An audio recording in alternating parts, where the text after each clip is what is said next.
I guess we're ready to go, so we're going to start. My name is Frank Makata. I work for mainly LEDs. Sarah, of course, is coming down here. She's going to be my assistant today while I'm talking to make it a little easier. I want to talk a little bit about expanding your business or business. How many people currently making your soap or lotion or lip balm? Anybody here?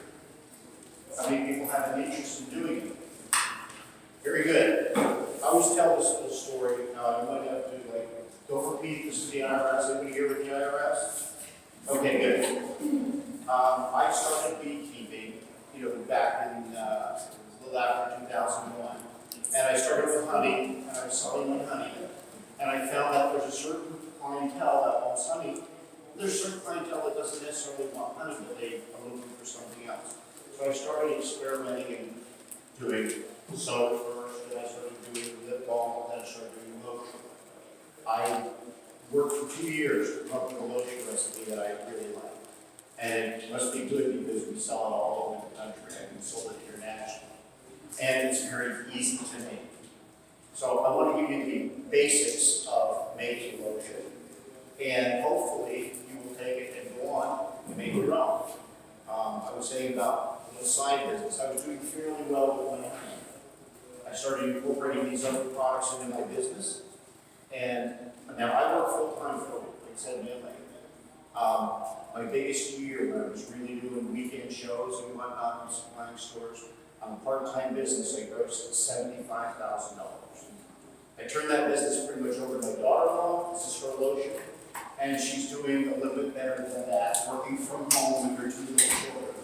So it's something that I think everybody should do. It's easy. I'm going to pass this around. This is the lotion that we currently make. Try it if you like, and see if it's something that you would like to make, because it's, like I said, very easy to make. So, what is a lotion? A lotion is comprised of water and oils. The water, well, that's pretty simple, water. The oils are up to you to pick whatever you want to pick. There's a lot of them out there, there's a lot of recipes on the internet. So, it's what you want your lotion to be. Like I said, it took me 2 years to make one. Now, everybody knows oil and water do not mix, correct? We need to add something to our lotion to make the oil and water mix, and that's called an emulsifying. It emulsifies that mixture so the oil and water combine, and they stay combined. They stay in solution like that and firm up, they don't separate.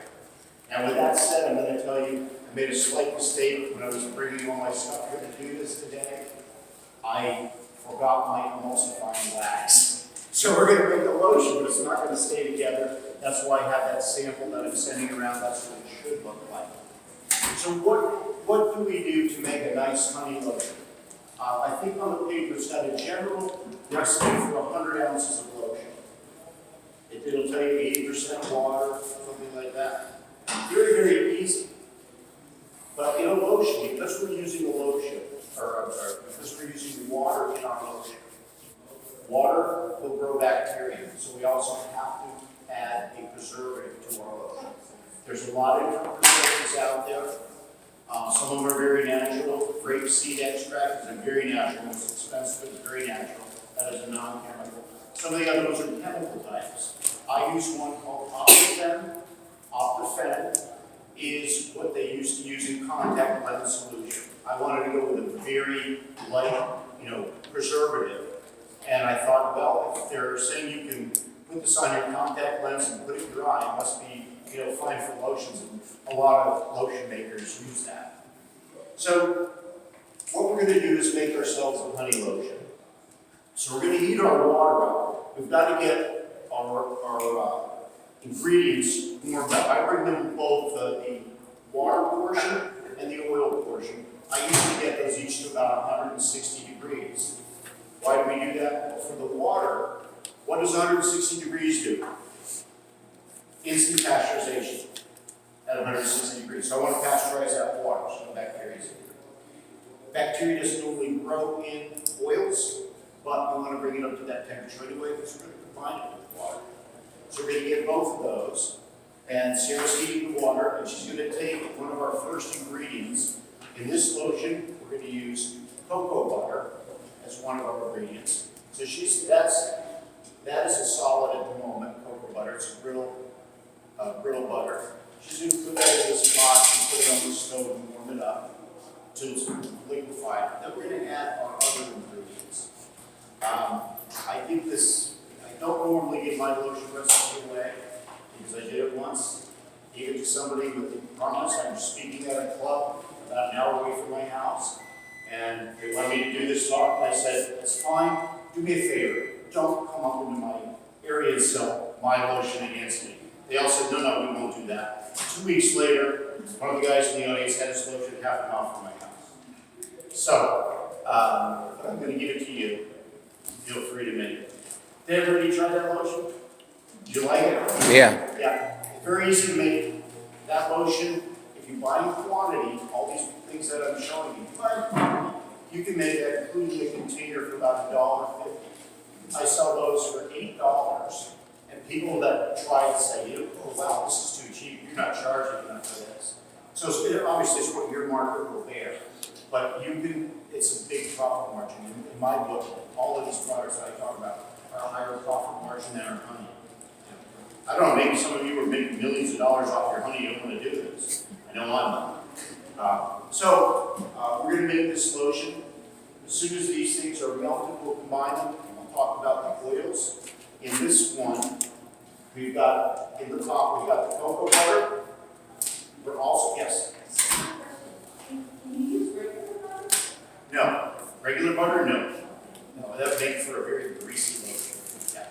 We don't want to do that. We want to use, if you go onto the internet and you do a Google search for lotion recipes, you will come up with a lot of different oils. I usually use, because we didn't have some of the butters here, I'm only using cocoa butter. I usually make my lotion with cocoa butter, shea butter, mango butter as my butters. And I mix them in various quantities. It depends. Each oil or butter has its own qualities and characteristics. So are you looking for something that's very molliating? Are you looking for something that absorbs quickly into the skin? Are you looking for something that lays on your skin a little longer? You research those and you combine them, you can mess around. So I said it took me 2 years to come up with what I liked. So you can pick a lot of things. Today we're going to use cocoa butter. Cocoa butter is very good for the skin. Everybody pretty much knows that. We're going to use an oil called jojoba or jojoba, whatever you choose to call it. I've heard it both ways, but I call it jojoba oil. Very, very expensive oil. This little jar here probably costs it's right on here, $17 for this little bottle. And this is where I say, if you get doing this, you buy in bulk. I buy a gallon of this for $100. This is $17. So buying in quantity will obviously bring your cost down. So for our liquid oils, I use jojoba oil, and I use a little bit of fractionated coconut oil. That's an oil that stays liquid all the time. Regular coconut oil will go solid once it goes below 72 degrees. This does not. It's been broken apart from part of the coconut. So this is one that you would probably, you can find in quantity as well. Everything I buy to make lotions, I usually buy in no less than 1 gallon increments, and in many cases I buy 5-gallon bottles, and that brings my cost way, way down. So we got that ready? Thanks, Scott. All right. The cocoa butter is ready. Okay, the cocoa butter's ready. She's got that. So I'm dumping the cocoa butter into the pot. What is it? Which was that? We're at 150. That's good. Okay? Yeah. So we've got our water. We want to make a nice honey lotion because we're beekeepers. We don't want to make it just a regular lotion. So we've got this hot water here that's been pasteurized and brought up to at least 160. I want to put a little honey in there. Everybody thinks honey is going to make a sticky lotion. Was that lotion sticky? No. Did it absorb into your skin pretty quickly? I see, mostly women here who are big lotion users. You bought that lotion that you put it on your hands are greasy. That's because it has non-natural products in it. If you use all natural butters and oils, that's what it'll do. It'll go right into the skin the way it should. So we want to make a honey lotion, right? Honey is a humectant. It attracts moisture. So it'll bring moisture to the skin. So we don't need a lot. I put like maybe a tablespoon, teaspoon in there. It doesn't matter. You can grab it up. So we're going to just make sure that that honey's dissolved into the water we put in here. And the other thing we're going to add to our water part is vegetable glycerin. Vegetable glycerin has some really nice qualities to it for lotion. You'll see that a lot of times that lotions contain vegetable glycerin. This goes, even though it's kind of an oil, it's not really, so it goes into our water solution. It's water soluble. So we'll just, this is my method of measuring when I'm talking. We're going to do whatever there are tablespoons or something and mix that up. So now we've got our water solution ready to go.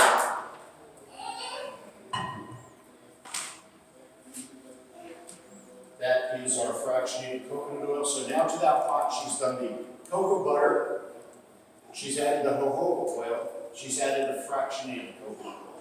So now our oil solution is ready. I'm just going to mix those up a little bit. Yes? Can you mix them, that's a combined, Yeah. being 12% combined. Right, that's all your oils and butters. I'm going to talk about that 100% thing in a minute. I'll break that down a little further. What does the glycerin fall That falls under the water. It's actually, it's the honey, the glycerin go into the water mixture. Since they're not a big percentage, if you're using that 100%, that 100 ounce, you would put in 2 tablespoons of glycerin, and you put in 1 tablespoon of honey. Are we ready with our oils? I've got 140. Okay, that's, for this is good. We usually want to bring that to 160. Since we're not using this lotion, we will sell for 140. And stacks around. Thank you. I use a stick blender to do this.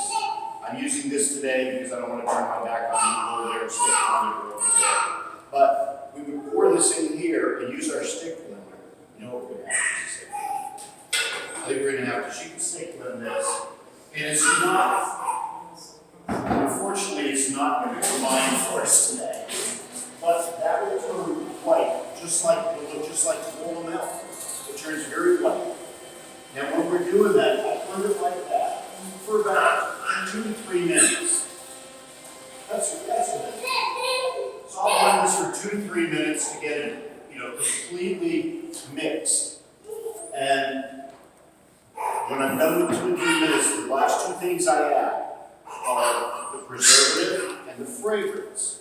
Preservative is about 1%, depends on the preservative you use, and you should research it. If you're using what I use, Optifen, it would be 1%. So if we're making that 100 ounces, 1 ounce of Optifen in here, stick blend it a little bit more, and then our fragrance. You can use, I have a lot of people that want unscented lotions, so I make that as well. You don't have to use a fragrance. But fragrance, I say 1%, but it depends on the fragrance. Some fragrances are overpowering. You don't want to do that. So I say it's a trial and error. You pick what works for you, what you like.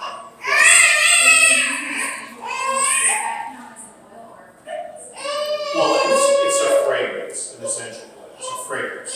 But that, especially essential oils, are known to be very strong and overpowering. So you certainly wouldn't want an ounce of that. I'd start out with, if I were using an essential oil, I would probably use 1/4 of an ounce and then go up from there. I had people asking me for years, women asking me to make lavender. I can't stand lavender. And, I love it. My wife said, you gotta make it, it's not about you. So I started making lavender, it's one of my best sellers now. So, use what you like, use what your customers like. So we blended this. It doesn't look quite white like milk because I don't have the e-wax. The e-wax would have went into the pot with our oil, so we would have melted it there, and it would have blended beautifully, just like that lotion I passed around. If we took that bottle of lotion that we passed around and put it in the microwave and warmed it up, it would be just like milk, and it would go right to liquid. So once we've got this blended, the one thing I will caution you on is your preservative. Whatever preservative you pick, some of those preservatives are very temperature sensitive. reading. Like the Optifan, I have to wait for this to cool down to 140 to put my Optifan in, or it destroys the effects of the Optifan. There's other ones out there. There's one called Germaben 2 that's very popular. Germaben 2, you can add at any temperature. Doesn't matter. So you have to research your preservative. What's that? I'm sorry? Germaben, Germaben, and then Roman numeral 2. Yeah, I might have that switched too. It might be the opposite, but one might be one, the other one might be 140, the other one might be 160. I can't remember. But look at all that. Research your stuff. And yes, Is the emulsifying wax, does that come as a solid or is it? it comes as a solid. It comes a little pelletized and bagged for little pellets. You weigh that out just like everything else. You weigh it out, and that goes in your oil solution. You melt it on the stove on a low heat, warm it, and then when you combine it with this, that it'll combine everything. Yeah. So yeah, research your preservatives and everything. Now, what I will tell you is, I touched on it earlier, is water will grow bacteria. This lotion, because it has water, and even if you have a preservative in it, eventually it can grow bacteria, especially if you were not hygienic in what you were doing. I sanitize every piece of equipment I'm using when I make lotion. You know, just put a little bit of, they make a lot of different sanitizers. If anybody here's a winemaker or home brewer, you can go to a brew store and get stuff to sanitize your equipment. You can put a little bit of Clorox in your water in your sink and sanitize that any way you want to sanitize your equipment. Extremely, extremely important. I usually wear, the nitro gloves, the little disposable gloves, so I don't get anything on there. And I'm very careful when I'm touching everything. Where I lay my spatula, I lay it on a plate that has been sanitized. So keep everything clean. But we basically, in the time I've been talking, we just made lotion. Doesn't look very pretty because I forgot the e-wax, but we made lotion. And if we poured this will firm up. It's not going to do it for us today, but this would have been starting to get solid already as it cools. So when I'm done with this, and I have everything blended, I have my bottles lined up, and I start filling my bottles. They make a very nice, measuring cup with a very long spout on it, plastic one. Very long, thin spout. It's very easy for filling those pump things. So, look around, you get all that sort of equipment, and you fill that very quickly. Put your pumps in there and tighten it up and let it cool down. Within an hour or two, it'll be down to room temperature and it's usable. So, yes? Do you have to sanitize the bottles or do they come? They come sanitized, right? They come sanitized from the company, so I normally do not. And because they're dry, they're not humid in there or anything, they're pretty clean. When you put that hot lotion, because when you pour that lotion into that pump off, it's still going to be up around 130, 140 degrees. And what I tell people, this is all chemistry type of things. Learn pasteurization. What does it take to pasteurize something? Pasteurization is time and temperature. 160 degrees is instant. 140 degrees, things are pasteurized after I think it's 20 minutes. 130 degrees might be 45. So if I pour lotion that's 130 degrees into that bottle, 140 degrees, I know it's going to, pasteurize anything in that bottle as well as it cools down. So, that's pretty much all there is to lotion making. Now I'll break down that 100-ounce thing a little bit better for you if you want. I want to make a bulk batch of 100 ounces of lotion. 80% of it's water. And by the way, if you want to make a really, really nice hand cream, you could just take that 80 ounces of water and cut it back to 60 ounces. Leave everything else the same. Cut that back to 60. You'll make a very thick hand cream. I used to make that hand cream, and people preferred that over the lotion. They love that. I stopped making it for two reasons. Number one, it was not as profitable as the lotion was. And number two, those squeeze 2 bottles that the lotion comes in? I pour lotion cream into there. I had to buy it out. I didn't even want to talk about that. I had to try to get that into there. But people love that. So you can make a hand cream, same lotion, just cut the water. So back to the 100 ounces. So the easy part, 80% is water, that's all. 80 ounces of water, 2 tablespoons of vegetable glycerin, 1 tablespoon of honey. Heat it to 160 degrees, stir it up water side. Now the oil side, I say, okay, we're doing 12% of our oils and butters. So that 12%, I take half of it as my solid butters, the other half is my liquid butters. What are my solid butters? Cocoa butter, shea butter, mango butter, coffee butter, any of those vegetable butters you can think of that have, everyone has a different quality. Research it, say, hey, I'm going to make a really specialized one. I'm going to use macadamia butter if it's got a good quality. Any of those. So half of that 12%, 6 ounces, would be my solid butters. The other 6 ounces are going to be my liquid oils, which would be my jojoba oil. You can probably use sweet almond oil. Sweet almond oil stays on top of the skin a little longer. If anybody ever has gone and gotten a massage from a masseuse, that oil they put on you is sweet almond oil. So that stays, you know how that stays on you for a while. So you can pick any oil you want, but on that 12 ounces, 6 ounces that are liquid oils, I will use 4 ounces of whatever oils I want, you know, those jojoba or sweet almond or any of those. The other 2 ounces are that fractionated coconut oil. So that's the oil mixture. The 6% is 6 ounces of e-wax. The key ingredient that Frank forgot to bring with him this week. But 6 ounces of e-wax, that is what is going to let that emulsification happen. Now, the one little thing I left out of here, which I do as well, is I put in a little bit of beeswax. And I say a little bit. A little bit of beeswax goes a long way. I put a piece of beeswax about the size of a quarter or so in there. If you put in too much, it doesn't work. It will emulsify, and it doesn't work in lotion, just a little bit. So I usually put maybe out of that 100 ounces, I might put a quarter ounce of beeswax in there.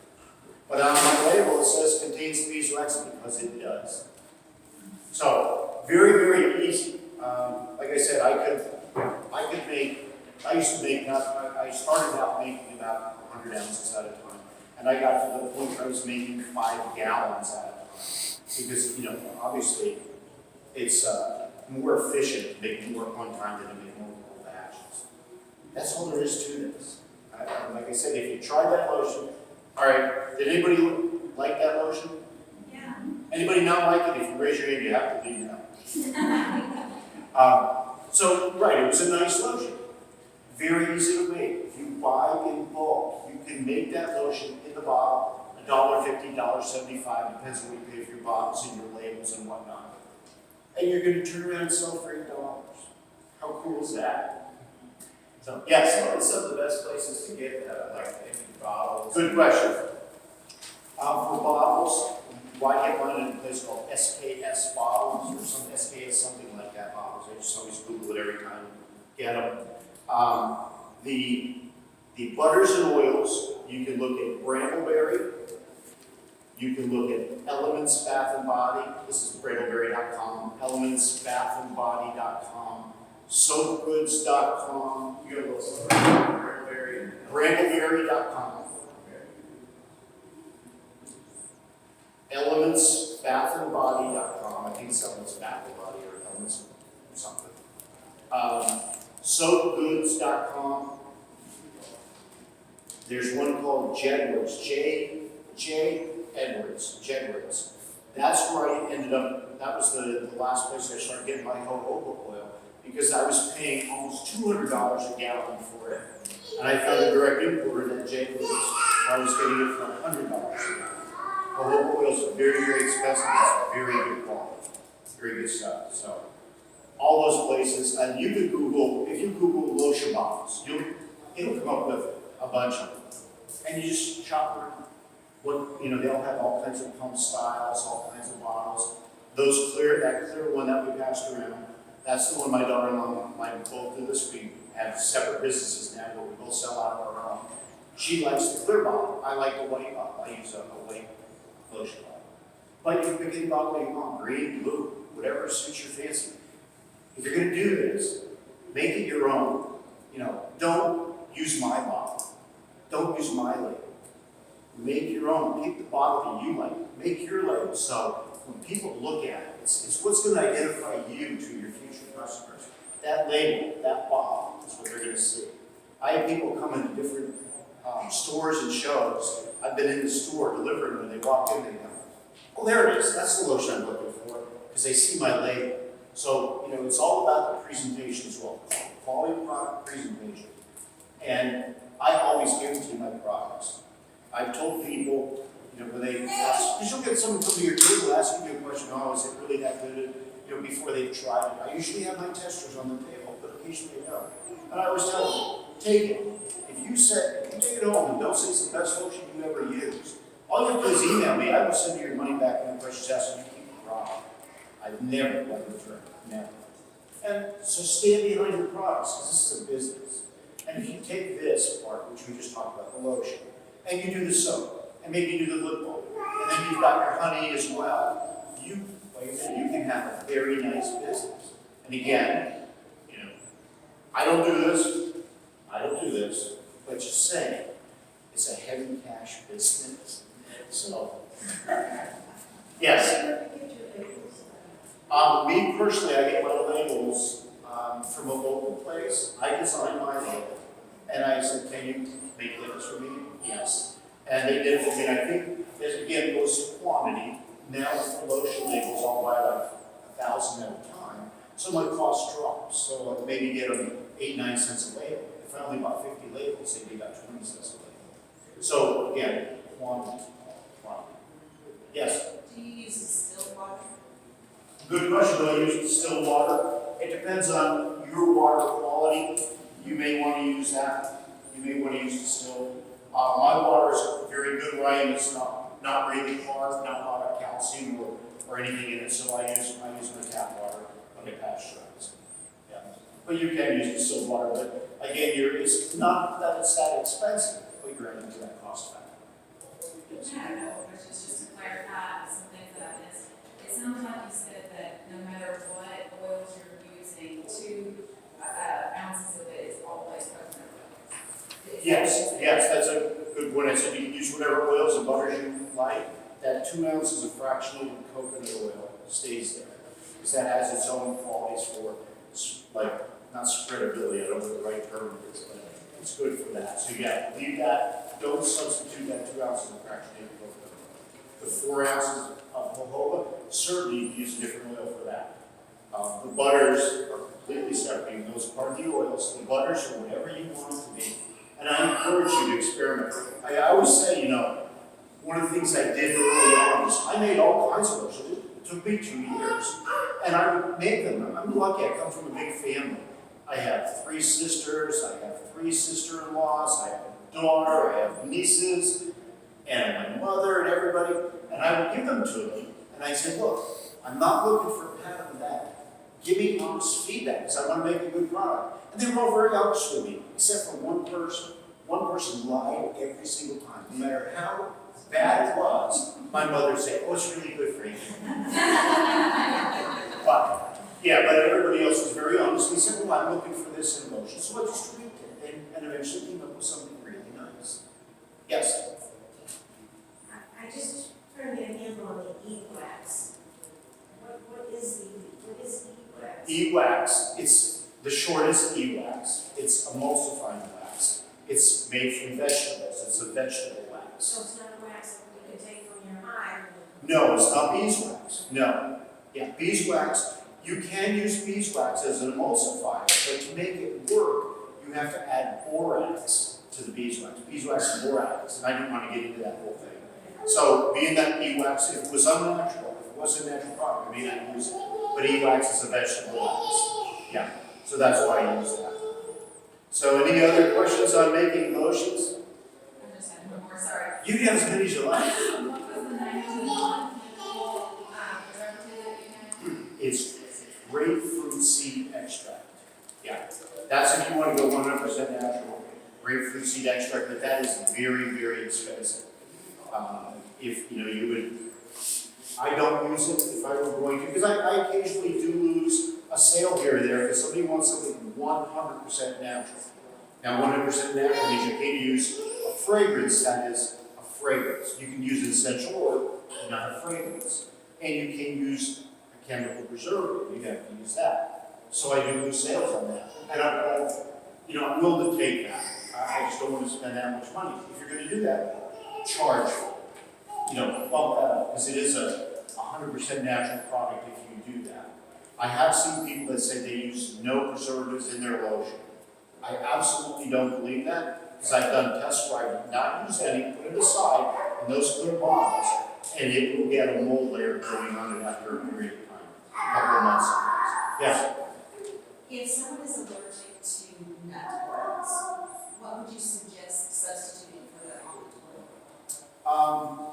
If someone's allergic to a nut oil, you have to you can research that. I can't give that answer off the top of my head, I don't know. I think some of the, almond is one of those ones, I've never heard of an almond allergy. But I'm sure there are. Most of them are like peanut allergies and whatnot. But, and that's a good point, you always want to make people aware that you can use nut oils and butters in there. Sweet almond oil, just by the way, I said you could use it, I wouldn't use it for lotion. I've seen that, but I think it's too greasy, it needs too much of a layer.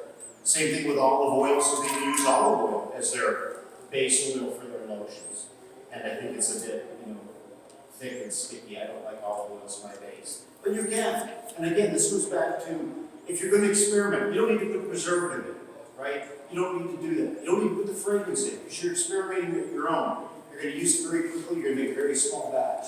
Try this oil, try this butter. Mess around till you come up with something you really like.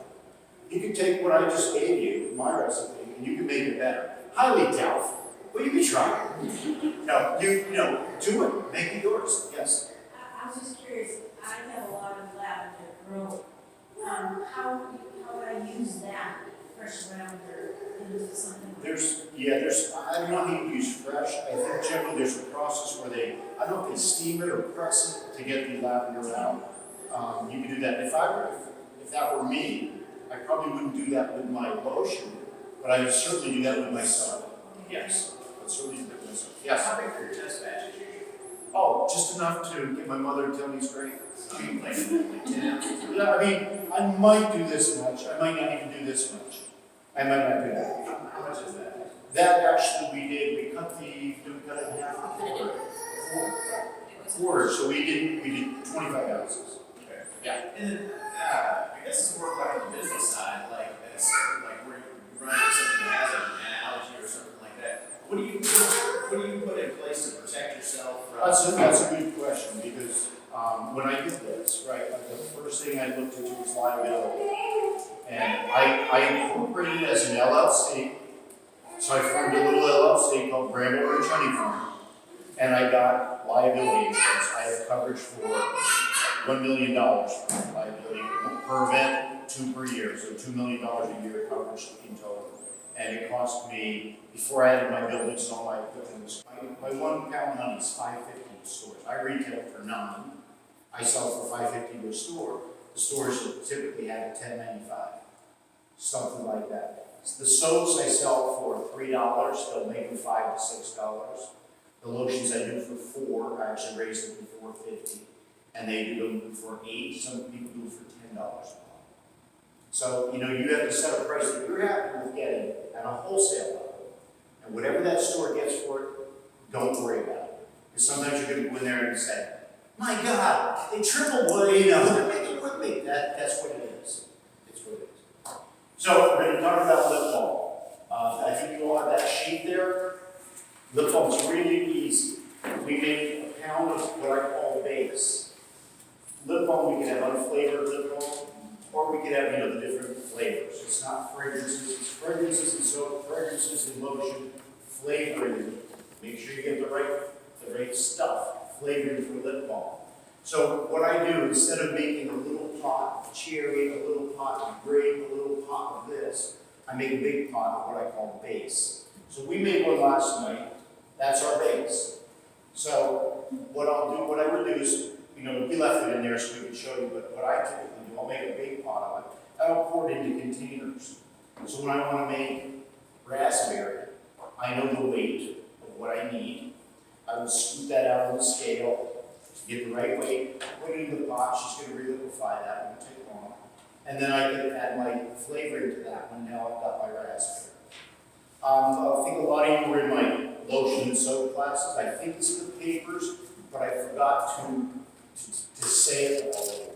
One thing you have to remember, whether it's soap, whether it's lotion, whether it's lip balm, all of your measurements are in weight. They are not in volume. Something calls for 16 ounces of oil. You don't fill a cup up to the 16-ounce line and use that. You put it on the scale, tar it out to 0 it, and fill it till it reads 16 again. Because a gallon of water weighs 8 pounds, a gallon of honey weighs 12 pounds. Different weights. Same volume, different weights. Okay? So for lip balm, like I said, this was going to be fairly short. What we want in lip balm is obviously we want to use beeswax, hopefully our own beeswax, because that's a big selling point. Yep, it's got beeswax on my hive, it's got this, it's got that. Beeswax, that's what's going to firm it up a little bit. And beeswax is critical, you might have to play with that a little bit. Too much beeswax, it's a very hard lip balm. Too little beeswax, it's very soft lip balm, smears all over and you look, whatever, yeah. So what I do is I measure it all out. Now that general recipe is a very good one. That is a really good one. So we classify, we've got our what I call cosmetic grade beeswax. That's capping wax. The stuff we cut off our frame up cappings. That's the cleanest wax we get. It's beautiful, bright yellow, has no brood in it, no nothing, and it doesn't have that dark stuff we get off brood frames. Nice clean wax. I keep that separate from all my other wax. So I make money on there. A cosmetic grade oil. Any of those oils that are listed there will work. The one you might want to be careful of a little bit is shea butter. Shea butter you have to warm very, very low and slow because if you heat it too quickly it gets grainy. And when it re-hardens, and you'll feel that grain on your lip balm. One of my friends makes lip balm. I don't have the heart to tell her it's awful because it feels like you're putting sandpaper on your lips. Sand on your lips. That's one that I don't use very often. And then we have a brittle oil, which in our case, I like to use cocoa butter. Cocoa butter is a really nice oil. So in ours here, we use coconut oil and cocoa butter. Those are the two things we use. So I gave you the percentages. Hopefully most of you are fairly good in math. You can figure out what that translates to in weight in ounces. If you're going to make a pound, 2 pounds. We made a pound here. I generally will make usually 4, 8, 12 pounds. Depends how far ahead I want to make it. And because we're using all oils, we're using no water whatsoever, that will not go bad. It will not get growth on it and mold or anything. It can keep a very, very long time. So you don't have to worry about it. You can make a fairly good sized batch, even though you're selling maybe a dozen lip balms a week at a shop. You can make it ahead of time. So all this stuff is generally kind of math type stuff. So as she's reheating that has everything in it except for vitamin E and our flavor. Vitamin E is a very good oil, right? It heals things, but we don't put it in anything in quantity. So for that size 1 pound batch, I'd probably put 5, 6 drops of vitamin E in there. And I would do it when I pull that off the heat. Again, we don't want to destroy the qualities of that vitamin E. We don't want to destroy that with high heat on there. Because if you're not watching, you're not paying attention, you put it on the heat, you go walk outside, you get a cup of coffee, you do something, go, oh my God, I left it on the stove, you're back and smoking your oil. Well, that vitamin E, all the good properties of that is probably no good anymore. So I put my vitamin E in the end, and I usually put my flavoring at the end as well. Flavoring, it depends what you're going to make. Did you make that kit up or you just got the flavoring? I just Okay, we all know the lip balm tubes. We didn't bring one up, the tube and the holder. The kit down there has a tray in it, and you put the tubes in the bottom of it. So you've got 50 in a tray, and you set the tray down. And how do you fill that? No, that doesn't work. I take pipettes, which she's going to do.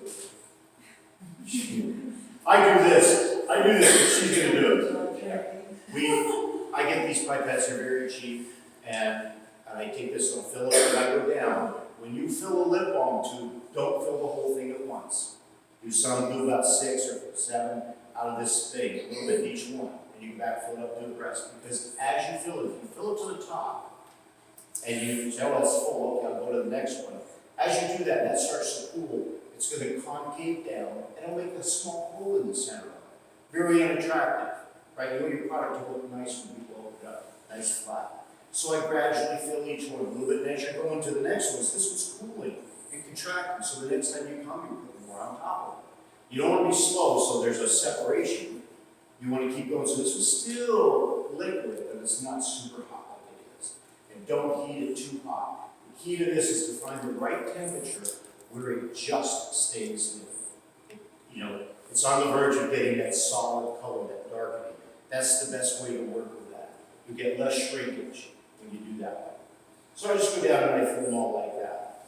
Now, as far as flavor that you're going to use, I calculated mine out that each one of those little tubes lip balm is 0.15 of an ounce.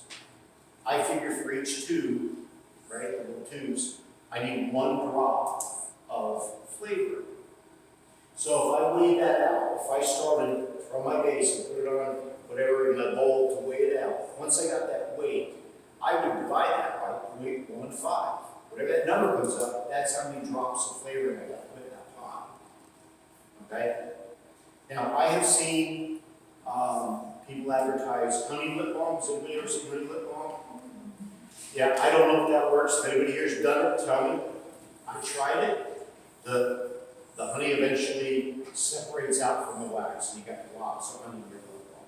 I have not seen anybody that can make it work. Okay, this is all completely liquid at the moment. I'm sure we would show you, but then she'd have to clean up again. No, we did that once already. Oh, so here's our, basically what we weighed out. We got a sheet of nice beeswax. This is to make that 1 pound. This is all the beeswax we needed. This is what, 3 ounces? 3.6 ounces of beeswax, cocoa butter, coconut oil, we'll use that. Sweet almond oil, I'm sorry, I missed that. The liquid part, that sweet almond oil, that's a very good oil for lip. I don't use sweet almond oil in my lotion because it stays on top of the skin. I use it in my lip balm because it stays on top of the skin. That's what we want in a lip balm, that is not what we want in a lotion. We want that to stay on our lips, right? So, sweet almond oil is probably one of the best oils you can use as your base oil for your lip balms. And then you've got things like the cocoa butter and a little bit of coconut oil. So, you don't have to serve it. We're going to take a short commercial break. Let's use it. There we go. This is your job. So we kind of calculated this out, and we could use this whole thing in this 1 pound. I don't know if it'll be over flavor or not. I think that stirs. This is cherry. You like me cheese? Yeah, they're cheese. Now this, I don't know who's Lorraine oils. I've never used theirs before. This came in that kit down there. Looks like it's actually not even dissolving into there very well. You still see it in there. That's not what I use. There's the sites I gave you this morning have a lot of those lip balm flavorings. This is probably, some of them come sweet, some of them do not. I don't know what this one is. Yeah, I don't see where it's got any, I don't see where this one has any sweetener in it. And it's funny, you can put a flavoring in there, and you won't really taste that flavoring unless you put a sweetener into it. Don't know why. So there's a bunch of different ones out there. I think I used to use stevia in mine. I haven't bought any in a long time, so I don't know what it is in there. I forgot, but I think it was stevia I used. Yeah, I'm not liking the way this looks. I would never use this again. This oil. Just saying. I noticed we sell that kit down there, but I would never use it again. So it's like grainy. Yeah, it's like at the bottom, there's little tiny red dots, so it's obviously not being brought into the oils. So now she's got that in there. I don't know if it's flavored or not, or sweet or not. If we're not, I put a few drops of the sweetener in as well. Same sort of thing. I think when I was doing it, after testing it, I think I was doing 2 drops of sweetener per 0.15 tubes. That seemed to work best to bring the flavors out. So she's just gonna go down the line and do this. I know I see people that make lip balm, put it in these things and they open it up, stick their finger in it and all that. And other people say, oh, come in and can I try it? Yeah, it kind of freaks me out. So I don't do that, I just make mine in tubes. But you can do this. Some people love these, you put them in their purse, they're easy and, you know. We think we got the right amount of beeswax, like I said. One of the things you may want to do when you start making this too, you know you got it right. Make that base, right? Make that base. Let it take a little bit out, put it in a pot, put it in a little bit, just 1 tube, 1 pot. Let it go solid, let it, cure it for a day. Try it. Is it too hard? Is it too soft? If you fill 50 of these things and it's too hard, well, you just thrown out 50 things. Do 1. Too hard, too soft. Okay, no problem. I remelt my base. Too soft, I add a little more beeswax. Too hard, I add a little more of my oils. Not much, but a little bit. And write it down. Write it down. Because you will get the number that works for you. Right? Always keep track when you're adding something. So if I made a pound and I ended up having to add another 0.25 ounces of beeswax. Okay, now I up my original beeswax to that number if that made it work. Or oil when I add it. Yes. So your base is basically everything except that flavor at the very end. Yes, that's correct. You need no preservative for lip balm. No. Yes. What is the palm kernel? Palm kernel. It's actually from the kernel of the palm. It's just a separate type of. It's the palm kernel oil because there's another palm oil that's out there and I forget what it's called. Oh, so palm oil we have on here is the same as palm Yeah, kernel. yeah. I believe this one. Is it red? Is it it red? what? Is it palm kernel oil red or white? It's white. It's all white. I've got it all. Oh, she got to put it up. I was going to look and see if the tub says palm kernel or just palm. You see It it? just says Balm. Yeah, you see it. Not something that's red. Oh, that might be something we have some white. See, if you see, she's filling this, and as she's doing it, the center of it is going to come in. So she's going to have to come back and refill. And you shouldn't do any more, you should go back and fill that. Because if you let that first one harden completely, what she adds to it and bind with it will be separate. And in a tube, it's really bad, you should put it on the brakes on. So you want to I just keep going, add. And I actually, when you all see those trays that hold the lip balms? Have you seen them? So when you do those trays, I get to the point where when I'm done, each one of them has got a little mound on top of it. And they sell you this, with the kit, you get this, I believe it's in this cheap little plastic spatula. You just run it over the top and cut that thing off and give it a nice clean, flat surface. With mine, when I finish, I have them all, I make a few hundred at a time. And I let them, sit and harden up. Then I just throw them in a bag. And when I'm ready to use them, I put my label on them. And my labels, sometimes they don't stick too good to that tube for some reason. I put a plastic sleeve, a shrink wrap sleeve on the tube just for hygiene. So, I don't know, has anybody ever seen that happen? It freaked me out. I saw it one time. Someone in the store was looking at lip balm. They picked it up, they opened it up. Ooh, yeah. Put it up, put it back on the shelf. Yeah. Yeah. So it's like, oh. So I put that shrink band on all mine so they can't. Those things are cheap. You can order them, buy 100 of those shrink wraps. Your label's the same thing. I had a thought there I was going to say about it. Went out of my head now. Oh, I was going to say about the tubes. If you buy that lip balm kit down, what is that? Now this is the part where, okay, the camera's not on. I'm going to tell you, if you want to buy that kit down there and try it, knock yourself out. But the day you decide to make a lot of lip balms, get online. They've got those tubes. Like those tubes, if you priced them out there, probably in that kit, probably come out about $1 a tube. Well, you go online, you can get the tube for 16 cents or less. The cap, a couple of pennies, 5 pennies, whatever, a little bit, less. You buy in bulk. Again, you buy in bulk. That's where you maximize that profit. I get mine with white tubes, and I get all different kind of caps. So whatever flavor, it's easy that way too.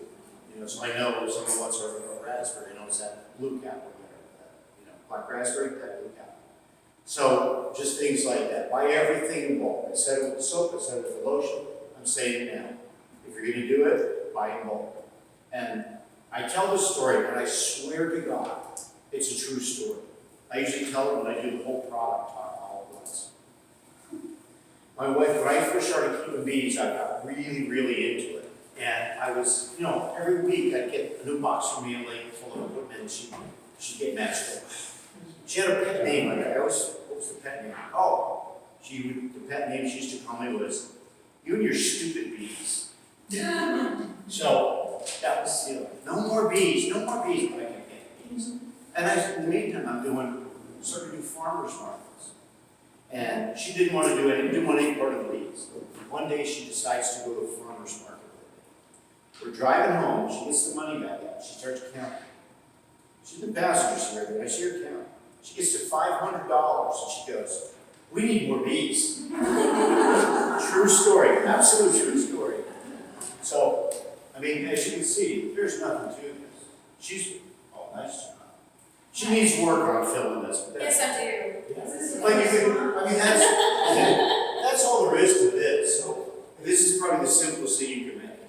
How long does that stay? How long does she have to get those filled? How long does it stay with her?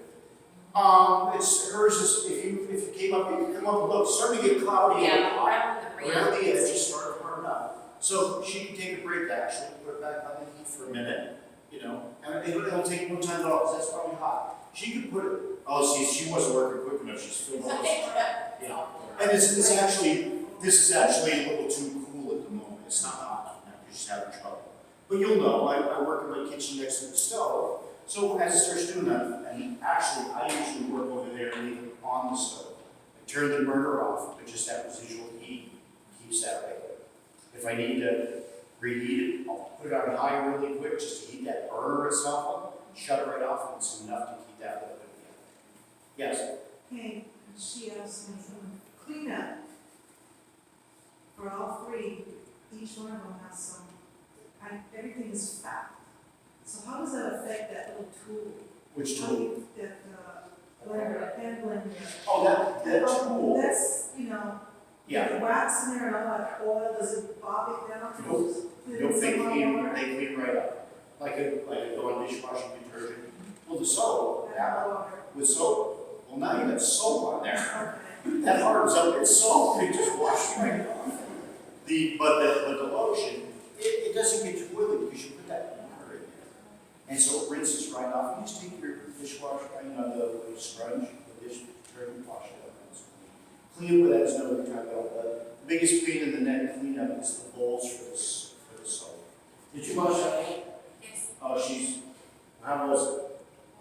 Wasn't bad. You'll get that soap that's left in there. I usually just fill it with water, let it sit for a little bit, it softens it right up and rinse it out. All I did was scrape out most of it and then just put it in the sink with hot water and don't just. See, I wasn't here when she did that, I just told her to straight out, just fill it with water, it will go soft, and it'll all come right out. And it's soap, so going down your drains. So, because most of you were here with it, all the soap and lotion. And that's all there is to lip balm. I think it's as good, we could all have one of those and try it. I don't know, we might not put enough beeswax in, we might not put enough oil in, we'll find out. I have a question. Yep. Do you ever use any colorant? Any like food coloring or anything to make it look different, or do you just? In your lip balms? Yeah. Lip balms? I don't, my daughter-in-law does, which doesn't mean you don't want to use color. That's more, that will not mix with that. If you want to do that, what people do is they'll go buy a lipstick, you know, and put that in there. To give it, yeah, some women like tinted lip balm. I don't make it. I used to have people ask me for it. I don't have time to do it. My daughter-in-law does do that. She makes tinted lip balm. So, you know, it all depends on what your customer wants. But yeah, you use like a lipstick. Put it in there and Yeah, but it's like that. Like she's doing right now. You can put it, you melt some in there. Is that the color you want? No, add a little more. You know, a lot of this stuff is trial and error to get the product that you like, that you want, that's gonna sell. I have a question. In the lotion class, you said, I think on the coconut oil, you use fractionated. Do we use that here, and what's the difference? The only time I use fractionated coconut oil is in the lotion. It does not go soft, it stays as a liquid. And I will tell all of you this, do your own research on this stuff. Look up, that's a good way to Google, the difference between coconut oil and fractionated coconut oil. It will tell you, not only does it stay liquid, it will probably tell you some of the, maybe the different qualities that fractionated has over regular coconut oil. So all those kind of things, if you're gonna make something, if you're thinking about using a certain butter or oil, read what it does for your skin. You might be making a lotion, I don't know if I was talking to everybody or it was on the side, I think it's on the side. Women know that when you're pregnant, right, you get stretch marks and they tell you to use cocoa butter. My daughter-in-law made a lotion that had a lot of cocoa butter in it to help that. Did it help? I don't know. But she made it, she sold that as a separate product from her regular lotion, which didn't have as much cocoa butter. Some women, you go to the store to buy that cocoa butter. So it's what your customer wants, you want to bring it to, and maybe you're making it yourself, you can tweak it any way you want. You want mostly a shea butter, for a while I made it just a shea lotion, it was mostly shea butter. Had a little bit of cocoa butter, and it was mostly shea.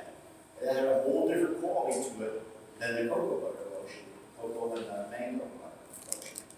So, yes.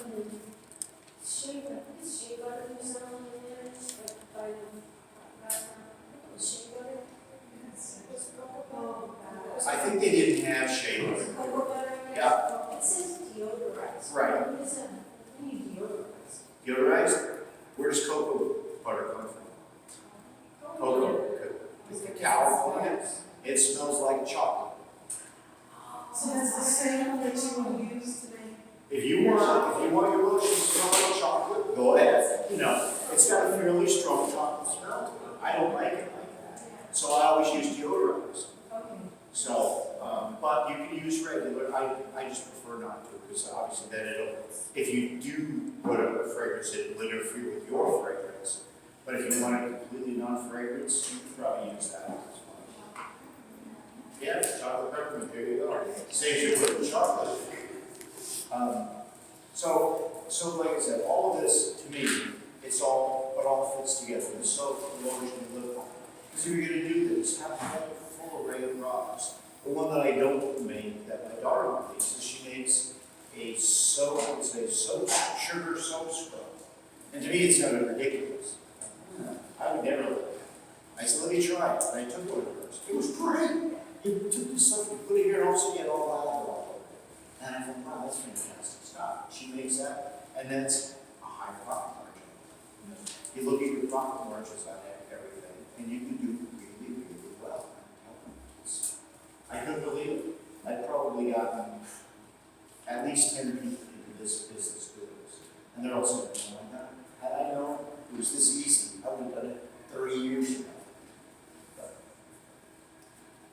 yep. So when you said that you test it and you harden it, and if it's hard, you soften it with, was it the oil or the butter? Either. Okay. Yeah, either. And like I said, when you're selling $75,000 worth of products, $198 is nothing. Now, does that cover your lotions, your soaps, your? Yeah, covered everything under that. And there's some things you might, if you're gonna do this, some things you might wanna look into, how you operate an LLC, right? You don't wanna make sure personal funds with the LLC funds because they're saying, well, wait a minute. It's not really an LLC he's operating. If you operate as a true LLC, someone goes to sue your LLC, they cannot sue you personally. Because I didn't want my personal assets at risk, that's why I did the LLC. I went to a lawyer, had it done. You don't have to, you can do it on that online thing, whatever that legal Zoom.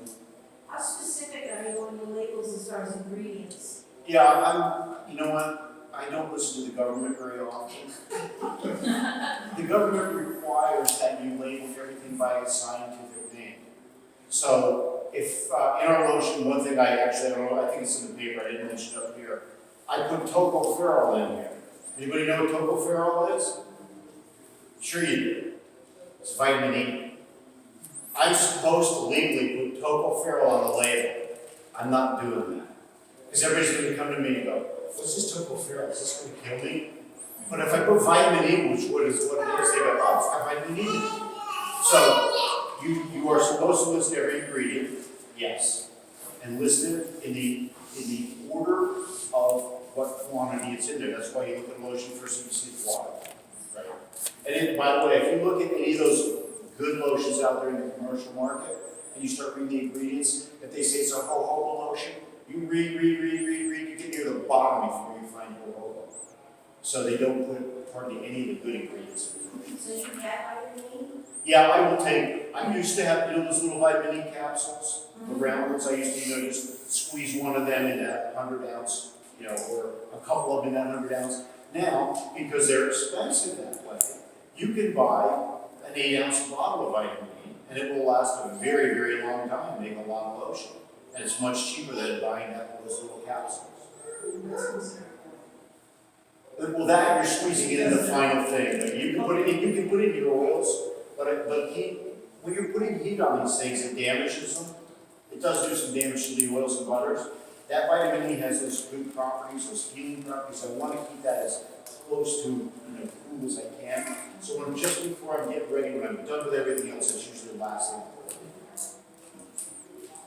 Any other questions on how to make lotion? Be profitable and drive like a nice Cadillac, your lotion sales? Yeah. I'm sorry? When did you add it? I add the honey to the water.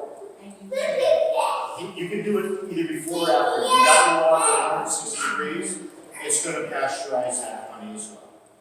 Your honey is pasteurized, it's not raw, but that's not we're not consuming it, so we don't care that honey's pasteurized.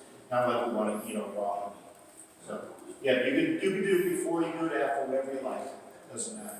I find that sometimes it's better to do it after, especially if I've got a very thick honey. Well, I use sometimes crystallized honey. It's easier to scoop out of there. So, in that hot water, it dissolves very, very quickly. You can have as many as you want. Have you ever used hemp Hemp? products, hemp oils or anything? No, I have not. You certainly could. I've seen it on the list of oils. When I order my oils, I see it there. I just haven't researched it. Now, with that question, different oils go rancid at different intervals, different times. Some oils are very, very stable on the shelf. Some oils go rancid fairly quickly. I believe hemp is one of those ones that goes rancid fairly quickly. I'm not 100%, but I think that's why I never tried that. I want my lotion to be fairly stable. And I usually tell people, this is it's a 99% natural product. So, it's not going to last forever. It's not going to be like the stuff you get at, Bed Bath & Beyond that's going to last on your shelf for 10 years. This has a shelf life. Use it. If it's not all gone at the end of a year, throw it away. Throw that away. Keep my phone number. Call me. I'll give you it. But yeah. I think that's what some of the qualities of jojoba is because of low rancid, have a long shelf life, and it's quickly absorbed to skin Yes.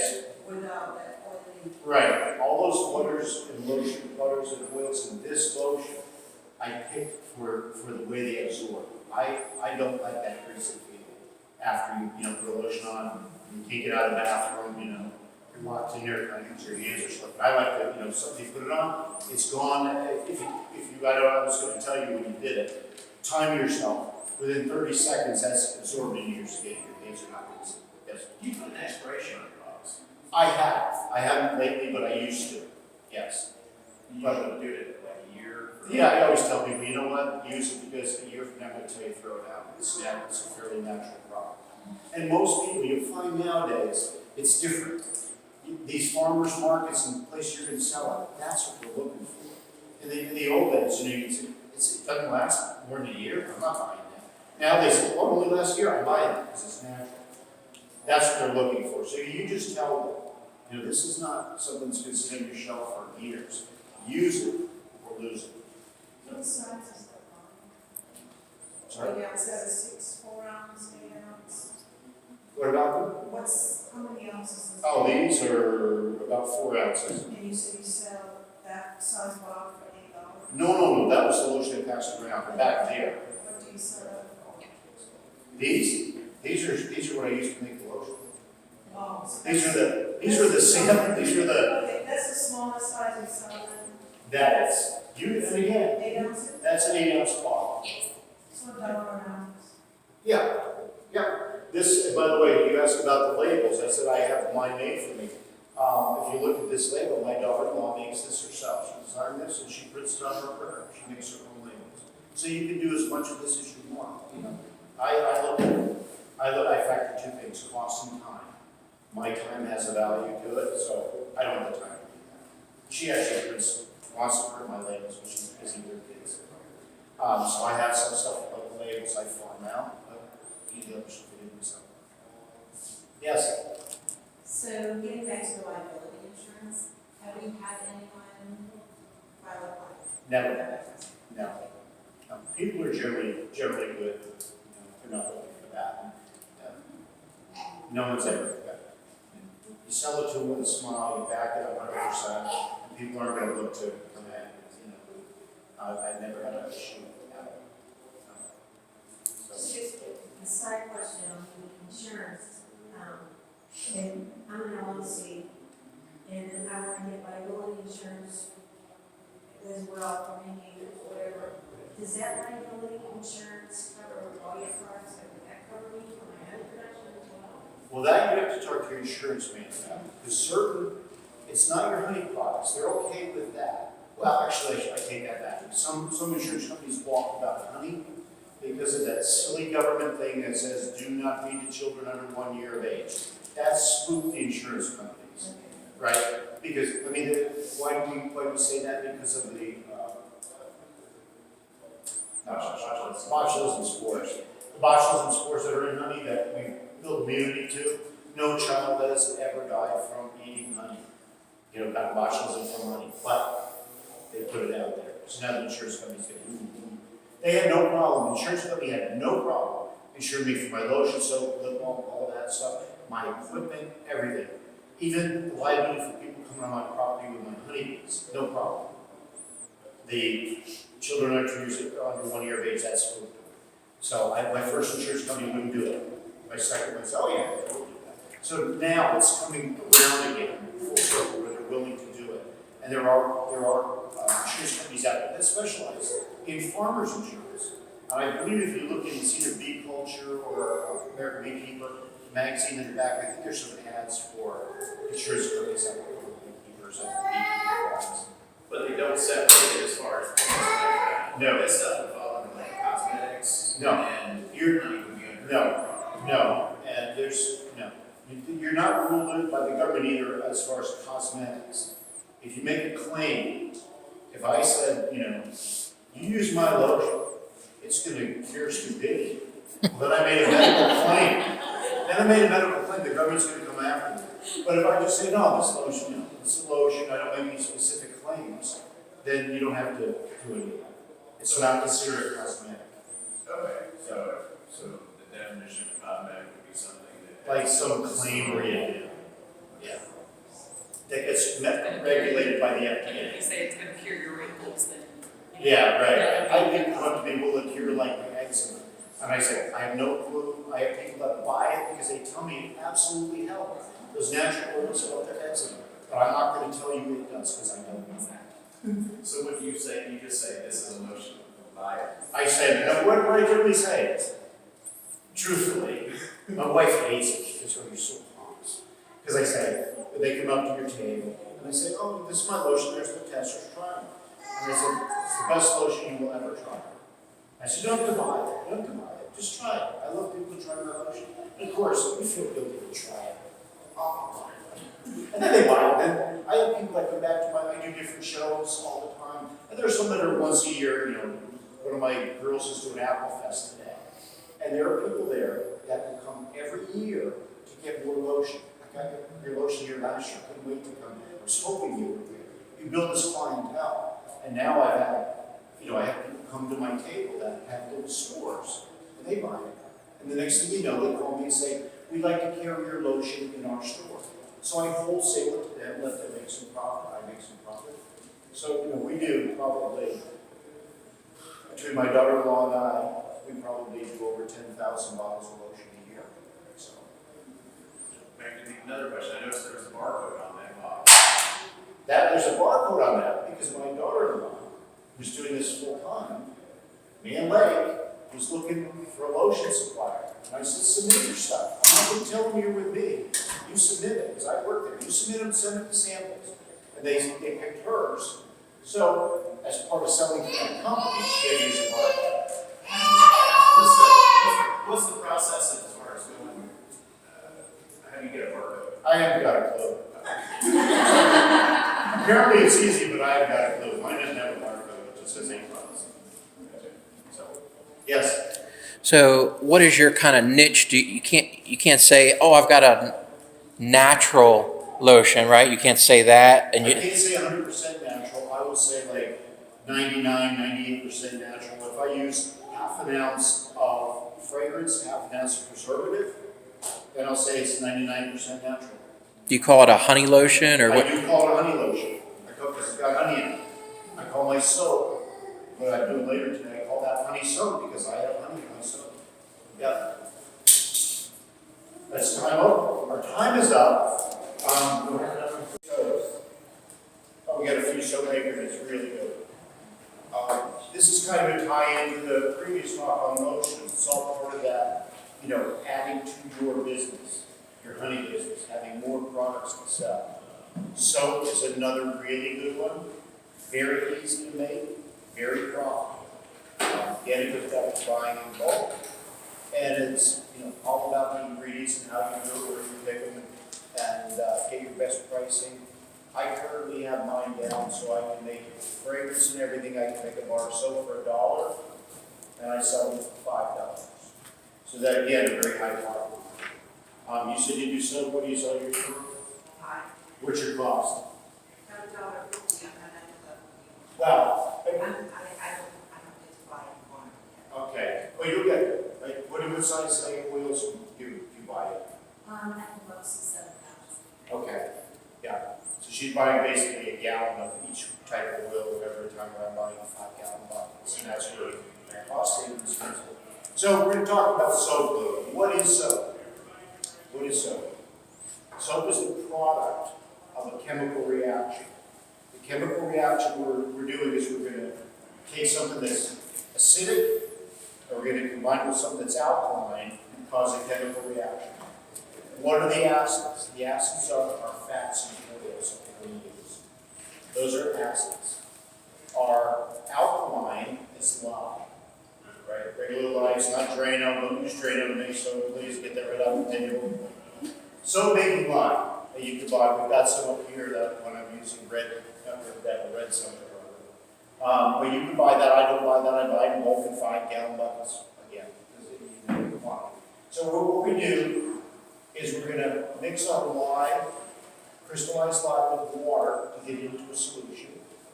And then we're going to take our fats and oils and we're going to get those mixed together because some of the fats and butters that we can use are solid or semi-solid. Cocoa butter and coconut oil and palm oil are two big ones I use myself.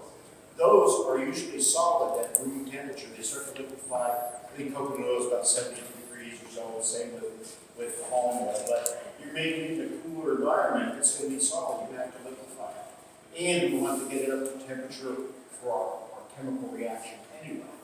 So we're going to pick our oils, make our lye solution, and we're going to combine them and start that chemical reaction. And when we do that, first we want to have both of those up to about 100 degrees each. I'm going to talk a little bit about our lye. How much lye do we use? That depends.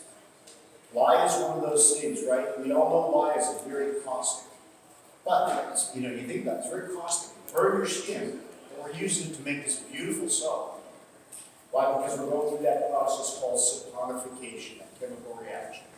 We combine that lye water with saponifies. Right?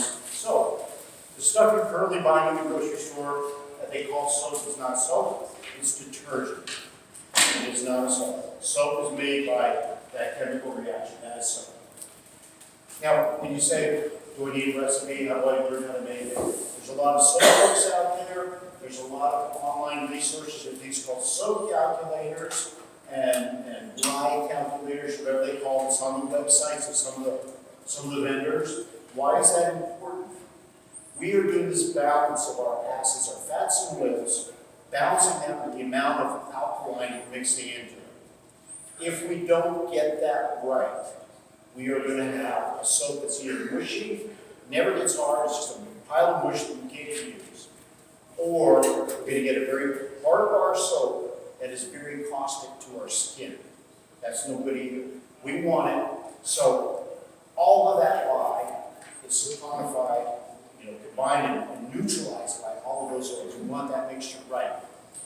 Every oil has what's called the SAP value, S-A-P. Again, you need to go to these calculators and look it up. And you plug in what you're going to use in these calculators, what oils and butters you're going to use, and it will tell you exactly how much lye you need to use. Okay? Because you look at it, there's a myriad of oils and butters you can use, a lot of them. And it's up to you. Again, each one has its own quality. Coconut oil, in the right quantity, makes a very nice lather, really nice. If you use too much, coconut oil is drying to the skin actually. But it makes a very nice lather. Olive oil, now I'm going to forget all the individual properties because it's been so long since I read them. But olive oil has one.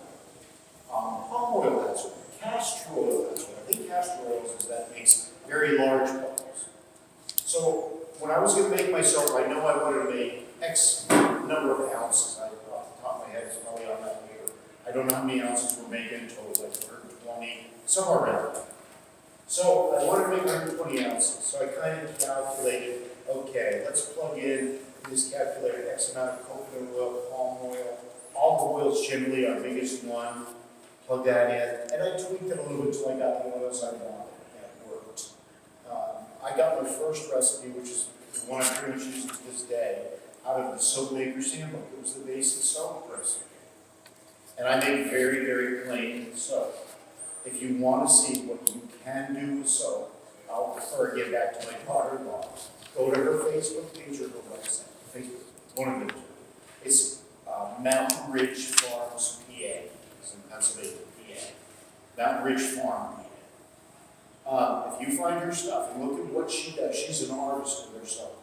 And she sells a lot for a lot more money than I do. But you can do that, but I don't. I make a very simple soap, and that's what we're going to talk about today. The Soap Maker's Handbook, it's called.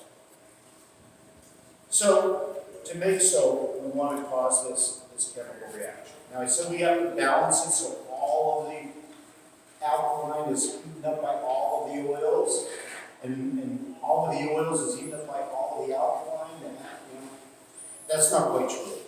We do want to do that for the perfect, everything's gone bar, but we want our bar to be a little more emulgated, a little nicer. So we take what's called a lye discount. I take a 5% lye discount. And these calculators will tell you how to do that. You don't want to take much more than that. 5% is about as much as you want to do. You take too much, and your bar will get very soft, and the oils that are left over will saponify, will go rancid on you. So you don't want to do that either. 5% seems to be a good measurement. So when you go to these calculators, I think Brambleberry has one on their website. I think that might be the website that has it.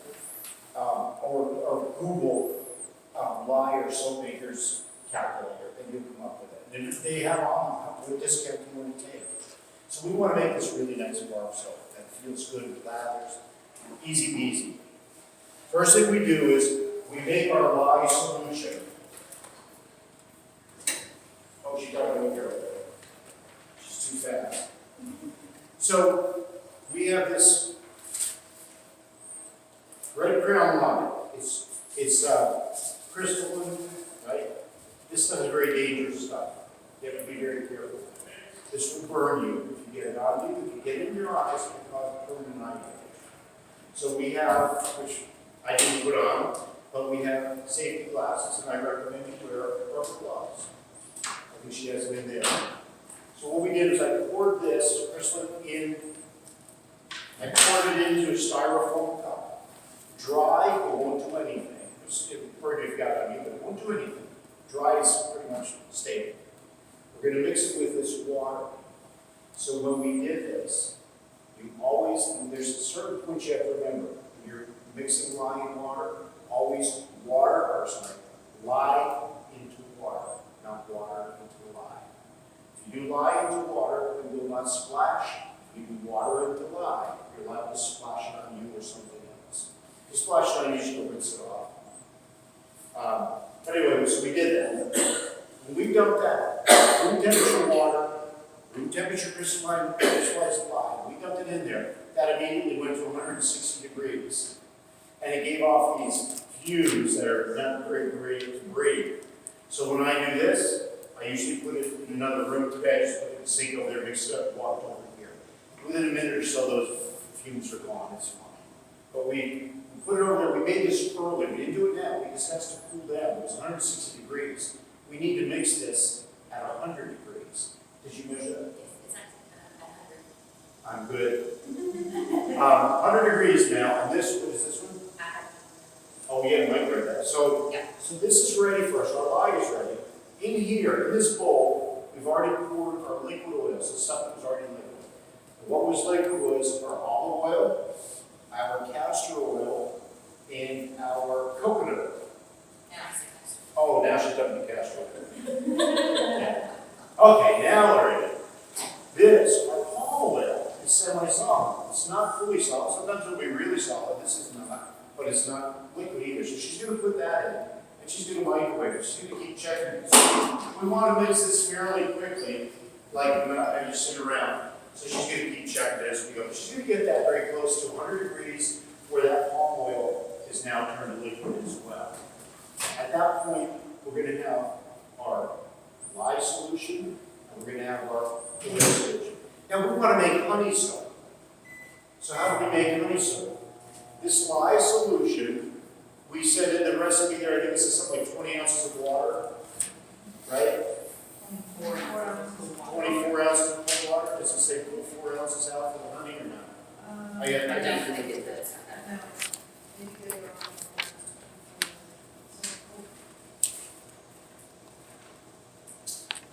Okay, maybe that's it. We're making a honey soap. So instead, we can't put that honey in here where we're going to put the lye. Because if we do that, the sugars from that honey will could cause that solution to bubble up and out over the bowl. Because the sugars, lye love sugar. So it'll boil up out of this. We don't want to do that. So what we do is we hold back 4 ounces of water out of our original measurement. Doesn't matter, as long as we have the total water. We could have held out 8 ounces if we wanted. We don't need to. So I'm going to take this 4 ounces that I didn't put in that bowl there, I call for 24 or whatever it was. Take a little bit of honey. How much do I use? You only use about a tablespoon or so. That's about all you can do for this batch that's on your paper. Too much honey, it'll leave sticky salt. A tablespoon or so, it'll be gone, it's fine. So we've got that. So we're going to add this near the end. We're not going to add it right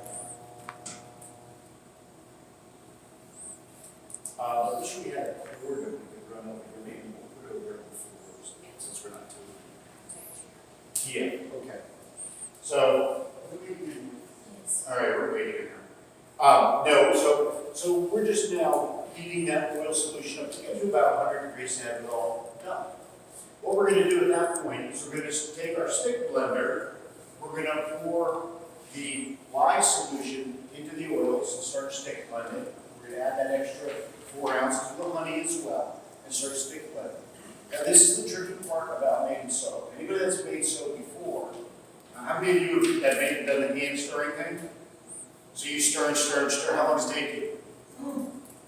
Half hour. Frank ain't got that kind of time. Frank uses a stick blender.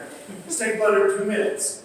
Now with the way she's doing it, it's taking her longer. But she's able to measure her coming to trace a lot easier. She has her time. Well, we'll start to get there, Me, I'm stick blending it. When I see going to trace, I go, oh crap, it's going to trace, I gotta dump it. Because when it goes to trace, it's gonna go solid pretty quickly where you cannot pour it. And I'm gonna show you that, because that's probably the most important part. Like when you're mixing, right, when it gets to that trace, you have to work fairly quickly. How many people here made pudding, used to make pudding on the stove with the milk and the, right? You know how it used to like be thin like milk? And after a while, start getting thicker. We'll get to a point where if you took that spatula out of the pudding and lifted it up, it dripped back down into the pudding, it would stay on the surface and then kind of gradually disappear. That's trace. When you get to trace, you're at the end. You better have everything ready. I've had soap makers I taught, they call me and go, yeah, I was making the soap and I must have done something wrong because I stirred it, but it got really thick. I said, okay, I went to go get my box and poured it, and I came back. It wouldn't come out of the bowl. So they had a bar of soap that was this big. So that's the only time you have to work very quickly, is when you do that. The way I do it is, when we mix this, now we don't have a fragrance for this today. And there's a reason why, which I'll talk about. But we're just going to make plain soap. When I make mine, when I pour that solution in there and I start mixing it, and I start getting to a little bit thicker, I add my fragrance, stir it. As soon as it comes to trace, I have my molds right there. I pour it in and spatula it in. And you'll see what we do. You'll see how quickly after it goes to trace. You'll see how quickly it firms up for us. Now, when it comes to fragrance, we're making what's called cold process soap. Makes sense, right? The light gets to 160 degrees, cold process, right? We're making cold process. There are fragrances that are specifically for cold process soap. You can't go out and just pick up any fragrance and pour it in there. It'll go to rice, your soap will go to rice, it'll go to mush, it'll separate. Fragrance, the fragrance you pick is very important. So when you go to these websites that find fragrances, make sure it says, works in CP, works in cold process. And the fragrances have, because you do this chemical reaction, the fragrances do weird things to it. This soap will be very it'll be like white to opaque, cream colored. If I put in this very clear fragrance that was vanilla, that soap would turn brown. I had one that was chocolate. It's clear. It's chocolate fragrance. Turns the soap dark chocolate brown. The fragrances have weird effects on your colors too, which if you're going to make colored soap, you have to be aware of. Because, you might have this beautiful color you want to add to your soap. You put that in, you put your fragrance in, and suddenly it becomes this ugly, mushy, whatever color, unattractive. So you have to match that stuff up. Are we ready? We're at 125. 125. Let's put a little cold water in the sink and set that in there for a minute, and we'll be good. You're almost ready to mix. So soaping is really, really easy. Like I said, the things you have to do are to get your recipe right. Get that right. You don't want to burn anybody with your soap. You don't want to pile them with. Use that right. You can experiment again with your oils and butters. Those soap websites will have descriptions of every oil and butter that they sell for soap. It'll tell you what they do. You can read it, decide if you want to use it. That soap maker's handbook will tell you which ones you should use in minimal amounts. Like put castor oil in here. A little bit of castor oil is good. A lot of castor oil will not make soap. Same thing with shea butter. I see shea soap all over the place. Shea soap. Well, it's only got a little bit of shea. The shea doesn't work very well in soap. It doesn't quantify very well. So read up on those things. Now for molds, I used to make all my own molds. I bought that closed cell foam, big 4x sheets, cut my wood, made them lined with that foam. Why? Because that foam is very insulating. And the important thing with our soap is we want to keep it warm while it's curing. We made soap here yesterday. We covered it up, and it cured overnight. We're going to cut that. But our soap, when we make it, as soon as it's done, we want to cover it up. Because that chemical process is going to continue after we pour it in. That soap we poured in is going to be like white opaque. At some point, it will turn clear again while it's heating up. It will get hotter in that mold, and that's important for it to cure correctly. So pick out your mold, make a nice mold. They sell them, and or you can make your own. But the thing is insulated. Put towels over top of it if you like to keep that heat in. It's important to have it cure slowly. There's a lot of things that can go wrong with soap. You're gonna mess up a batch or two, right?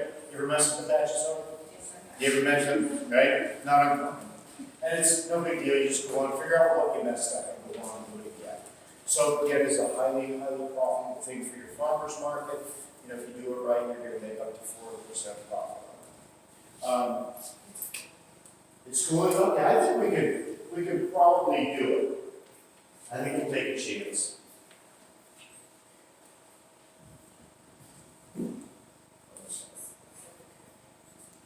So we're going to, we don't have to have our do the stir. We're good. Yeah, we're gonna use the stick blender method.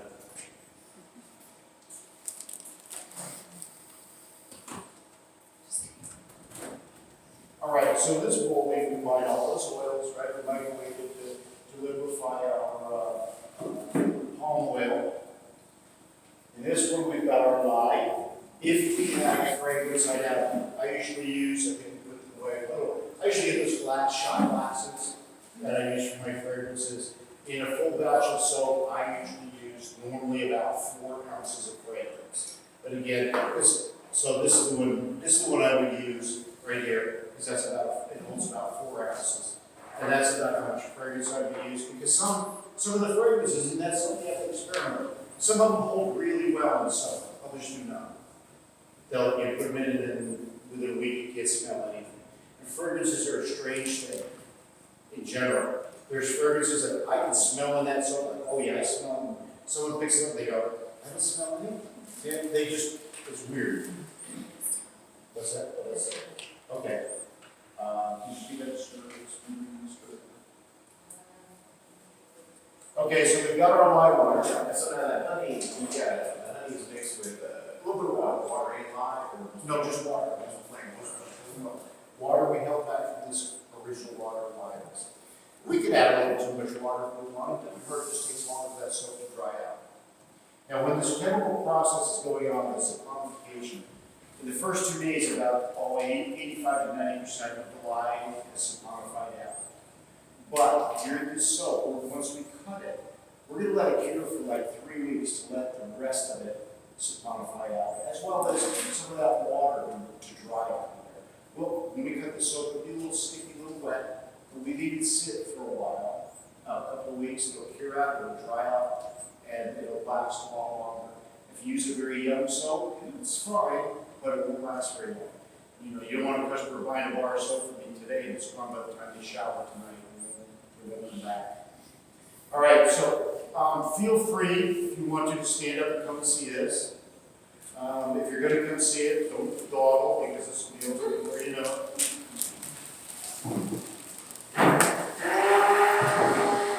Okay, so those oils were clearly done for you. So yeah, you see if it goes. These are really nice lashes. So we're combining the lye water and the oils. This is my honey water, so it's going to come out as well.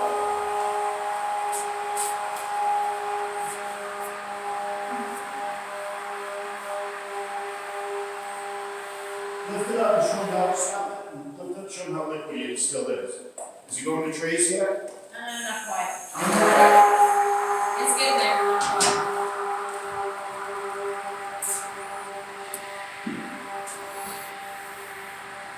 She's a rookie at this. She can tell me she doesn't have a soda bottle right next to her. She'd be running home. Oh no. I figured that you would come help. I do something.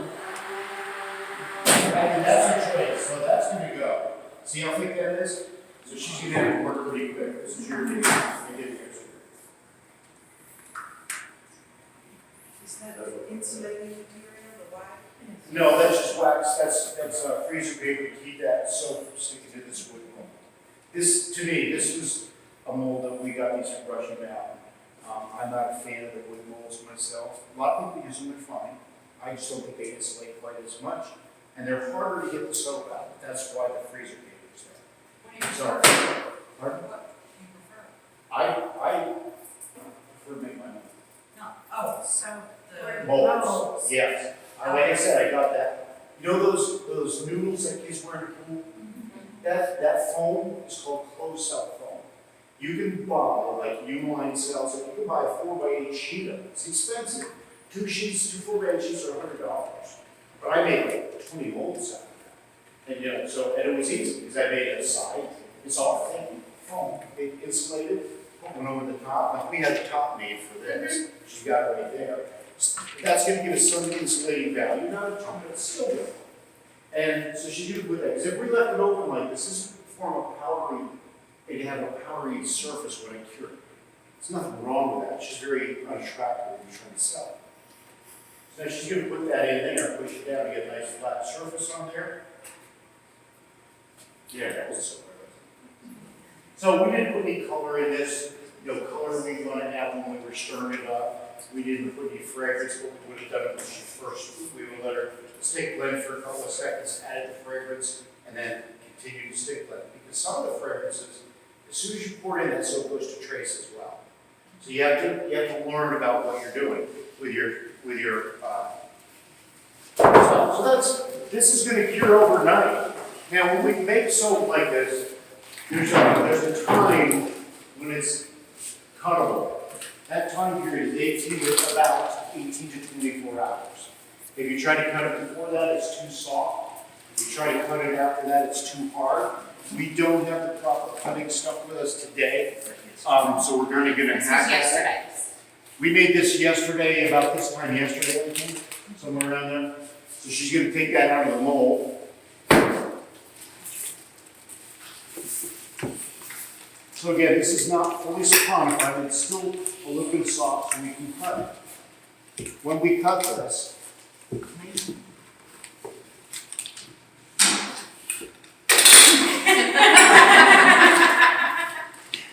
where's the guy?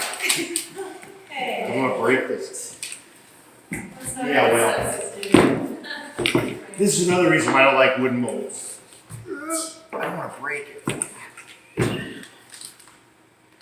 Okay, and this soap makes plus. We didn't videotape this one. Yeah, thank God. I'll be. What about that, like the blue foam that boards you get from Lowe's? Could you? Which would be fine. I'm not sure how the soap would stick to that. Okay. That closed cell foam it does not do this. It comes right away from it. But you still line the closed cell foam with wax No. paper? Oh, okay. Because it comes right away from it. This is coming. I just don't want to break this mold. Did it leak between the wax paper probably? It probably did. They got more of them There discounted we in the go. shop. Yeah, it leaked out between our mold. So. I didn't line that one, he did. She's not lying. Yeah, she just said that was obviously done by a guy. So, our paper will come off. It's not the best, prettiest soap because we were just throwing things together yesterday. There's a bar of soap. That'll last you a while. Really got that all cut off. Did you not have that flat board? Yeah, we didn't have that flat board yesterday. That was her idea to get that made, which was a very good idea. So, if this were our soap, now my molds, I used to make them more like a loaf of bread, not flat and wide, so that I could just slice individual bars. This would have to be sliced, Again, this is not the correct slicer I got here, but we'll make it work. Soft enough to cut, I was able to go right through it. If I waited another 2 days, I wouldn't do that. It wouldn't go like that. And then just cut it, to bar size, whatever kind of bar you want. And then I would take this and I set it on that brown construction paper. I have a table about this long where I just set them like this and let them cure for a while. I'll go for 3-4 days like this. I'll come back and just flip it over so the other side can dry. And after 3 weeks, it's sellable for sure to use. I mean, I've used mine when they've only been a week or two old. Everything's saponified, but it's just a little soft. It won't last as long. You want a bar that's fairly dried out so it lasts longer.